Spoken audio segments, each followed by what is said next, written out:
Ya, Panglima TNI Marsikal Hadi Cahyanto Minggu petang tadi menyatakan 53 ABK kapal selam KRI Nanggala telah gugur dan bagian kapal selam telah ditemukan dengan kondisi terbelah menjadi 3 bagian. Kami akan bergabung dengan koresponden CNN Indonesia Iwan Hermawan di Banyuwangi, Jawa Timur yang terus memantau seperti apa perkembangan terbaru dari sana. Iwan, selamat malam. Tadi sudah kita lihat dengan berat hati Panglima menyampaikan bahwa seluruh awak kapal KRI Nanggala gugur setelah lokasi ditemukan.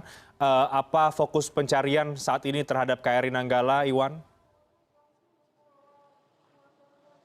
Ya baik, terima kasih Reinhardt. Dan fokus pencarian terhadap KRI Nanggala sampai saat ini masih dilakukan. Ini terbukti setidaknya di Banyuwangi ini sampai dengan malam tadi itu tidak ada kapal perang yang bersandar di sini atau mengisi bekal ulang begitu. Artinya bisa jadi mereka sedang masih melakukan semacam patroli begitu di sekitar lokasi kejadian. Patroli ini sebenarnya walaupun sebenarnya titik tenggelamnya KRI Nanggala sudah ditemukan, patroli tetap akan dilakukan karena mungkin saja ada serpihan-serpihan ataupun bukti-bukti lain yang terapung begitu yang itu bisa diambil, dan serpihan-serpihan ini memang diperlukan begitu ya untuk diangkut kemudian untuk dianalisa untuk menentukan nanti untuk proses investigasi selanjutnya begitu. Dan selain itu juga kapal-kapal yang masih ada termasuk kapal dari Singapura, dari India, dari luar negeri itu semuanya masih berada di lokasi kejadian karena memang kepentingannya adalah untuk mengambil visual yang lebih jelas mengenai posisi kapal, perkiraan seperti apa kondisi kapalnya yang tenggelam tersebut, karena memang nanti itu juga akan digunakan untuk misalnya untuk proses investigasi lebih lanjut.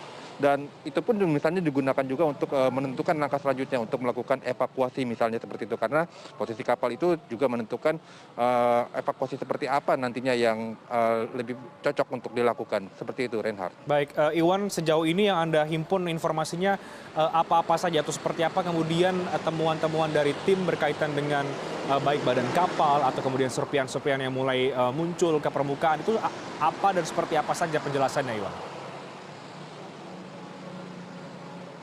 Saya kurang jelas dengan pertanyaan Anda, tapi jika kita bicara mengenai evakuasi, tentunya evakuasi yang dilakukan itu akan sangat berat begitu ya, karena posisi kapal sendiri berada di kedalaman 800 meter lebih. Dan ini terbukti dari ROV yang bisa menjangkau kedalaman 830 meter itu hanya milik Singapura, bukan milik dari Indonesia. KRI Regal memiliki ROV yang bisa mencapai 800 meter, tapi tentu kita kan harus panjangnya harus dilebihkan begitu karena di bawah itu banyak arus juga yang bisa mengganggu operasional dari ROV. Jadi dibutuhkan ROV yang paling tidak setidaknya bisa mencapai kedalaman 1000 meter.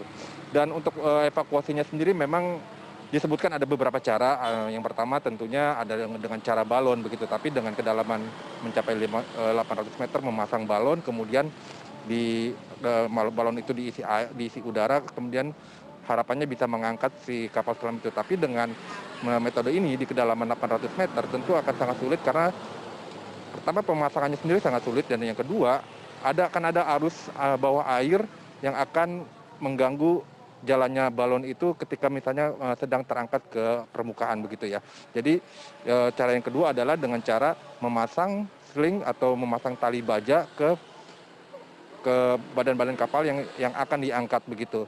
Dan operasi semacam ini sebenarnya tidak dimiliki oleh